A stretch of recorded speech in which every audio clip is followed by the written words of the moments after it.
Join our Patreon. Do you really want to know? We are Mythvision. Dr. Price, we have a question from Rob Brockway. He sent about Nietzsche and Jefferson. He says, I love your podcast very much. Keep up the excellent work. I'm not sure if this is the best way to ask a question. mythvisionpodcast@gmail.com. All right. This is the question I had with Dr. Price in mind, but I'm curious what all of you think on this topic. Like Dr. Price, I very much enjoy the philosophy of Friedrich Nietzsche. Obviously, Nietzsche was no fan of Christianity, but did have some admiration for the character of Christ. He believed that Paul, Peter, and others distorted the actual teachings of Jesus, thereby transforming Christianity into a religion for slaves.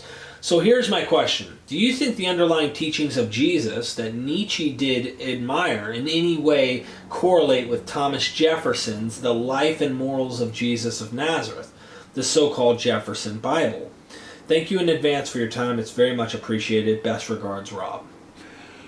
Well, I don't even remember if I've read the Jefferson Bible. I may have, but it would be so long. By the way, Jefferson was a fellow of the Jesus Seminar before it existed, because they would always, in their debates about whether Jesus really said or did something in the Gospels, they would count Jefferson's opinion as one of the votes. I love that. And I really am fond of the Jesus Seminar in the years I was involved with it, a great bunch of people. I don't know, like, as I understand it, Jefferson cut out the miraculous and supernatural stuff and saw Jesus as a great teacher, but I'd be surprised if he rejected turn the other cheek and all of that kind of thing. And but to switch over to Nietzsche, I think he really makes the case for the slave morality and mentality that have overtaken Jesus. He saw Jesus, I think he said at one point that the only real Christian died on the cross. And he must have seen Jesus as the Superman. And which is interesting. When the Superman arrives on the scene, Nietzsche said he will be the Antichrist because he will overturn Christianity for something better, the transvaluation of values. And all of the squeamish little Christians will oppose him and try to stop him because they want to evade responsibility for what they've done and for what they could do but do not, as Feuerbach said. The burden of your own potential greatness is too great to bear. So you say, well, I can do nothing. Like Jesus says, without me you can do nothing in the Gospel of John. And that does seem to me to be the slave morality. Did Jesus say that or not? Who the heck knows? But the best example of a gospel passage that sums up what Nietzsche is saying is when he says, whoever in this adulterous and sinful generation is ashamed of me and my words, of him will the Son of Man be ashamed when he comes. And so forth. Nietzsche, I believe Nietzsche uses this as an example. In other words, you're not striking back. You're saying, you're going to be in trouble when I tell my big brother about this. You're claiming to turn the other cheek and be forgiving, but you're just drooling for the day the Son of Man comes and wipes the smirk off of these jerks' faces. It's like, well, I'll forgive you, but God won't. That's just a classic example of the cowardly slave mentality. If you, or you may just resent them. And that's rather than trying to get back at them or succeed as they did, you want to denigrate their success and within the vault of your own emotions, you're just resenting them. Nietzsche called it ressentiment. Not quite the same thing as resentment, but this is why anybody, any country the United States helps turns around and hates the United States. They envy our prosperity and power, and they're not going to do anything to emulate it. They're just going to resent it and try to bring us down. That's just the slave mentality. This therapeutic culture where you're not responsible for anything. It was your upbringing and your place in society. You're the victim. So rather, like a great example is the black leaders that say, if you're black and trying to succeed, being a student, an energetic worker, and of course there are plenty that are, but the ones that say, oh no, victimology, that's us, they're just internalizing the racism of white racists. And they say, oh, you're acting white if you study. Like, what? You are out of your mind. You're internalizing this mentality of oppression. You've got to see through that. Stop repeating Ku Klux Klan propaganda and internalizing it as the truth. The hell with that. Succeed. If you say that's acting white, you're the white racist. You're the one that's saying, well, the real blacks fail. Real blacks are victims. Good God, what is the matter? That's self-directed racism, and that's Nietzscheanism, or the nanny state business. You just sit back and we'll tell you when to open your business again, and we'll tell you all these things to do, and nanny... what's the guy's name? Bloomberg says you can't buy a 16-ounce Coke. You let us decide. Look, it's their business if they want to do that. But no, I can't trust you. I'll make the decisions for you. This paternalistic fascism, I did a column once called Nietzsche and the Nanny State. This is why are you concerned to excuse criminals and let them go and all of that? Because if I say they're not really guilty, what else could they have done? That means I'm not guilty of anything. Nobody's guilty of anything, so I don't have to take responsibility either. It's worth saying you're not responsible if I can then say I'm not responsible. And I think that is what lurks behind this turn the other cheek stuff. Now, there are better motives for coming out with a turn the other cheek, like Nietzsche himself. The Superman is like a bodhisattva. He is so far above the pesky little flies that try to sting him that it's like they know not what they do. Are you going to get mad at an ant that bites you? I mean, you might crush it, though I wouldn't, have to admit. But the ant's not attacking and insulting you. If you took offense, that damn mosquito, how dare... You're crazy. That's absurd. And so to think that God is upset at what puny little mortals do, come off it. You're not that important. But if you're the Superman, the one that creates values and will not just accept the herd mentality or the slave mentality, because it's very similar to Heidegger also. We live our lives under the dictates of Das Mann, that is John Q. Public, what the mass thinks, and rather than saying, hey, look, I'm going to be dead pretty soon now, even if I live another 60 years, I must decide what my life is going to mean, because I am the only one who can decide it. I can't. Harvey Cox wrote this great book called On Not Leaving It to the Snake. The way he interpreted the Garden of Eden is that Adam and Eve, he knew it was a myth, but he's saying what the myth is about is acquiescence, that they let the snake tell them what to do, and they got into big trouble. Well, that's what happens with us too. Oh, you think this is okay? It's so, yeah, I think that there is there really is the sick room religion aspect to Christianity. I think another way to look at this is there is a kind of terminal disease of hyper-morality that liberalism gets into. Like, I hate to say it, but vegetarianism. Like, I know how the PETA people feel.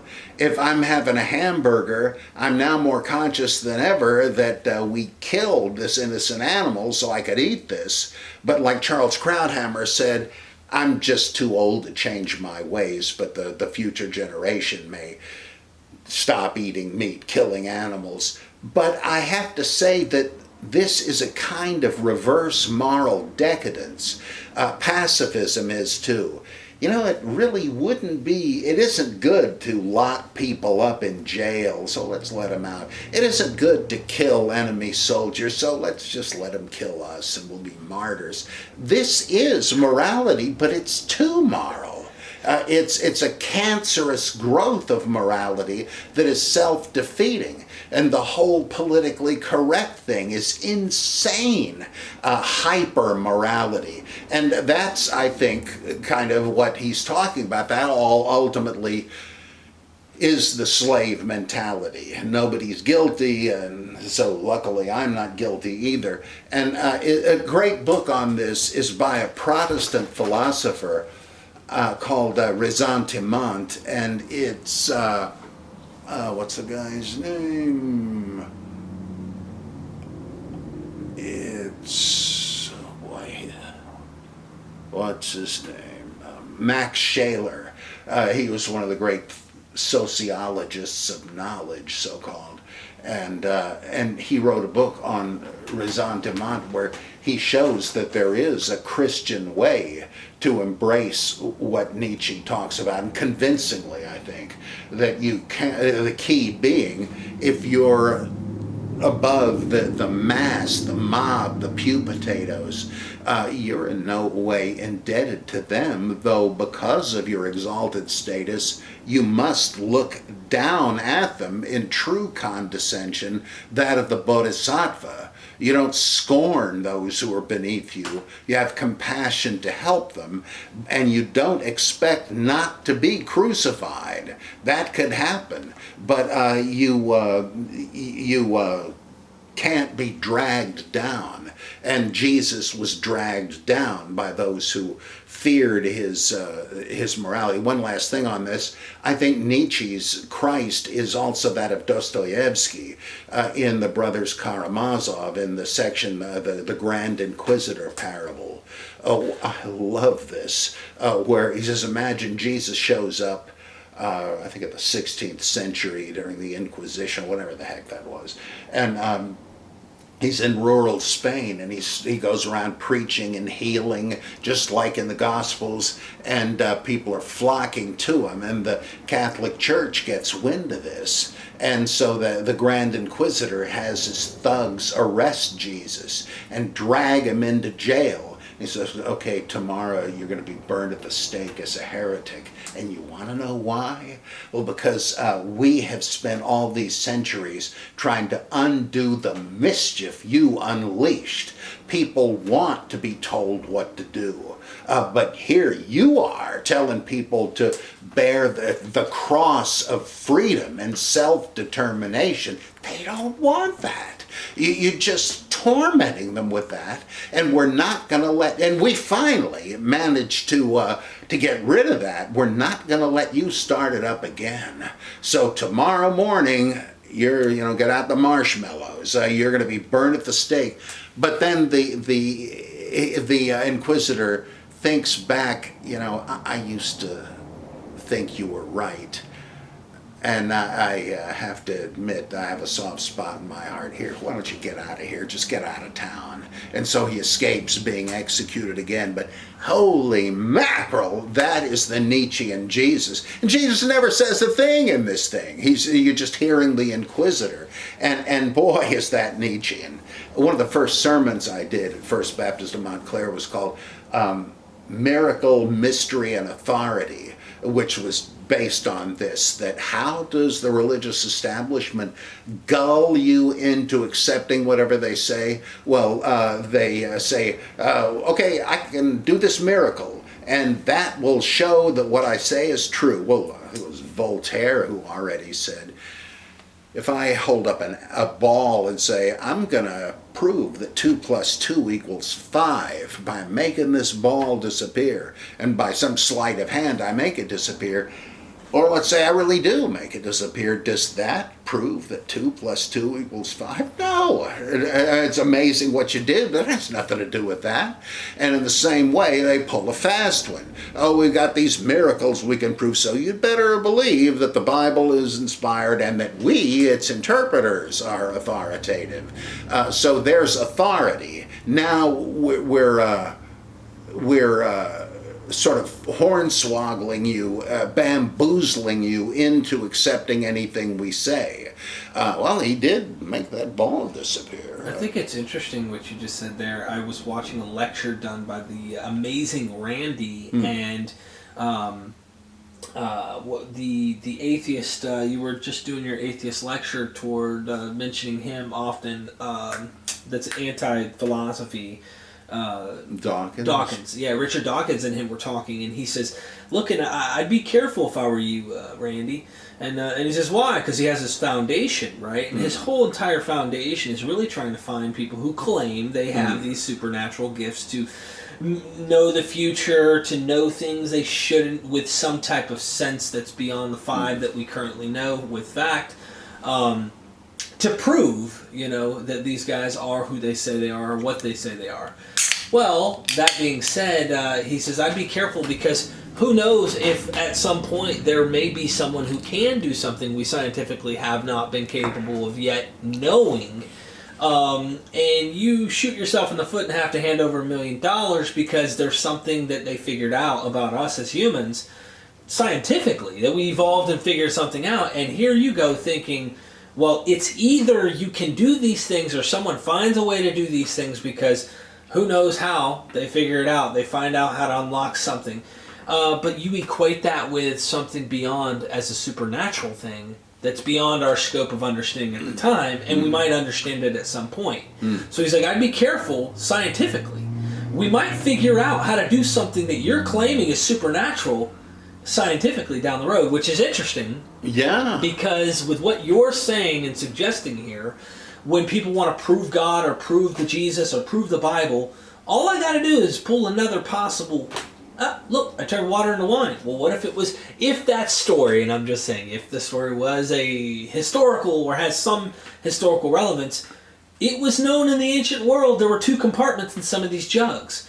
So to pour out water and then pour out wine, you have to know how ancient shenanigans worked, and today we might have a way that, I'm not going to say it could be ancient or shenanigans, so to speak, but it might be something that we figure out, and that you think that it must be supernatural, and there's a natural way of figuring out how to tap into something that we haven't been able to at some point as humans. So I thought that's interesting. I'm really pleased to hear that Dawkins said that. Yeah, he was open-minded to saying that. And James Randi came out, was like, nah, still, until I see it, I'm not going to, Oh, well, that's true, too. Right. You don't want to be bamboozled either. But the interesting, an interesting implication of this is that I think the line between natural and supernatural is very faded and perhaps erased if you simply ask, how would God do a supernatural feat that we couldn't do? Thales, the first philosopher supposedly and the first scientist, he said, Zeus causes it to rain, Okay, but how does he do it? And he believed. He also said all things are full of gods. He was no, naturalistic humanist and all that. But yeah, how does he do it? Does God, like the Quran says, He saith unto a thing, be, and it is. Well, how does that work? Even if that's true, there must be some way in which it happens. Does Zeus seed the cloud in some way? I mean, is there some way in which the vibrations of his voice? I mean, I don't know. Right. But there must be some way in which it happens. Otherwise, we're just talking about cartoons. And if that is the case, then that means that when Jesus changed water into wine, how did he do it? There must have been a way in which he did it. So it seems to me there's no real difference. It's just we don't yet understand it, and it may be so above us and so recondite we never will. See, I'm with you. I think you would agree with me, being skeptical on these stories even being legit. Though in the ancient world, many people claim that many people were doing these things. And what people call magic were probably sleight of hand situations, or if not sleight of hand, probably things that people don't understand. How did he know the full moon? How did he know that the eclipse was on this day at this hour? Well, a little bit of mathematics will help you out if you know your calendar. And we found devices showing the Greeks knew when and how. There's some interesting stuff on knowing when and how these celestial bodies would happen, and that gives you a one-up when you can predict an unbelievable sight that the whole world witnesses. You're the guy, What gets me about James Randi, I just wanted to close out on this, and I think it's interesting, is how he came to be what he was. He wanted to know the how, and he was able to send in and infiltrate. They had scientific inquiry trying to figure out these supposed guys, and I think he had a chip on his shoulder, but rightfully, I think. His chip on his shoulder was a good one because he could reenact all the things the guys who claimed they really could do these things. He could do them and say, I just tricked you. Whereas you think this guy really did it. I'm telling you, he's a trick. And I love that about him, because these other guys getting all your money and tricking you, you think they're really gurus that know something you don't. I'm telling you how to do it. I'm really good at what I do. He is too. He's just BSing you, pretty much. That I have a lot of respect for that, and that's why he has the $1 million thing. And Dawkins is right. Be careful, what if something happens, if someone does what you did, knowing far more at some point, and they come into your freaking foundation, and they make it through your little tests, and here you are going, he went through it twice, he did everything, and we said, here's the stipulations, and they passed it. Dang it, we got to pay him $1 million now, but I want to know how you did it. That should be the goal. I think Randi would say, I'm not paying you because you must have done some sort of a trick. And then, of course, he'd be taken to court, and who knows what the judgment would be. But I think, you've got to assume it's a trick in order to research that possibility, and it almost always is. We know of ancients that did pull stunts like that. I think we know how the priests of Dionysus seemingly changed water into wine. And in the book of Revelation, where the false prophet causes the statue of the beast to speak, that was ventriloquism, and they knew it at the time, to the point where you have to wonder if the author expects you to know it. He said, look, this guy's just a trickster. Who knows, but it wouldn't be surprising. Okay, there were interesting books written about the revival in Indonesia in the 1970s, where apparently apostolic miracles were going on, including changing water into wine. Well, this guy from Dallas Seminary, and they don't believe miracles happen anymore, so they're oddly skeptical. This is George Stevens, I think. He went there and interviewed a whole lot of people, and what he found was that the people didn't really draw a line here, and that they knew that when they changed water into wine, they had sprinkled some stuff into a vat of water to make it taste like wine. This is just how you do the miracle. Or that when they said somebody was raised from the dead, by dead, they didn't necessarily mean you were totally gone. Just like we, brain dead, is that totally? And that, so that you have to wonder, well, so even if you knew that it wasn't strictly miraculous, there's a kind of a ritual symbolism. Up at the Center for Inquiry, we had somebody demonstrate these feats scientifically, like he plunged his hand into boiling lead and pulled it out, no problem, because there's a layer of air, and if you left it in there, that'd be another problem. And similarly, they covered some yards of grass with hot coals and had them smoldering for hours. And then at a certain point, they said we could all walk on the hot coals. And so I did, and it was like just beach sand. I didn't get a blister out of it, it didn't hurt, and yet it was mind-blowing. I knew that it was all a trick, though admittedly, but I figured I just walked across hot coals. Yep. It didn't matter. It was somehow the ritual of the symbolism that did it, and so who knows what the ancients were thinking. My buddy, he's a magician, and he actually does the research, like mentalism and all that. He gets into the real deeps of it and how it correlates to the human mind and why religion, like he gets into how it connects and realizes how seriously important this is to the aspect of convincing people. If there wasn't any of this stuff, there's no certainty that you'd see, well, what's the point of mine being superior? You have to have some reason. And he said he went into a hospital and there was a woman there and he did a trick on her. He pretty much tells her, he creates an initial conversation with her somehow to start, and he's like, what's your name? Oh, really? And like creates the dialogue, and what's your birthday? And oh, wow. Pick a card or, whatever it might be. And he's like, you know what's weird? 3 days ago, I was by myself thinking about who I would be able to bless with this. And for some reason, I knew that it was you.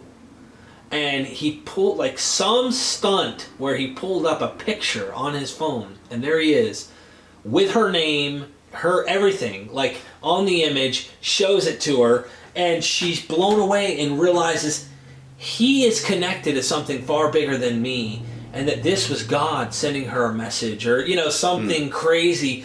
And of course he's an atheist, but he doesn't tell her the secret. He walked away and he said, I'll tell you this, it wasn't for money, even though people swindle people out of money. He said, I'll tell you, that week probably was one of the better weeks she's had in quite a long time, even though I tricked her. He said she felt hope and something beyond in that moment of that trick that I gave her, but people use it to screw people over. He says, not me. I could tell her, but then it would take away the effect of what just inspired her for that day and possibly that week, and who knows how long the effect had on her. But it made her feel almost like you walked on the coals, like what just happened, I can't believe it, except way more personal and emotional, that she felt like I'm special. I'm important. Something cares about me beyond me. So, thanks, Dr. Bob.